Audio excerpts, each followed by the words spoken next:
L'avevano annunciato e il maltempo è arrivato puntuale sulla Pedemontana, sull'altopiano di Asiago e sul Grappa. La perturbazione che si è sfogata sulla zona ha portato intense precipitazioni in pianura e molta neve sui rilievi. Le immagini che arrivano dall'altopiano dei 7 comuni e dal massiccio del Grappa fanno pensare a paesaggi invernali più che a questo periodo autunnale. Addirittura nelle zone più elevate dell'altopiano sono stati registrati fino a 40 cm di neve e, anche se è destinata a sciogliersi rapidamente, sono accumuli decisamente fuori dall'ordinario.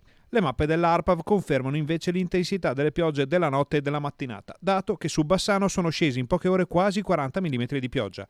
Data la situazione, il centro funzionale decentrato della Protezione Civile regionale ha emesso un avviso di criticità idrogeologica e idraulica, decretando lo stato di preallarme e di attenzione per quasi tutto il territorio veneto. I modelli meteorologici segnalano comunque un miglioramento del quadro, almeno fino all'inizio della settimana prossima, quando potrebbero farsi vive nuove e importanti precipitazioni.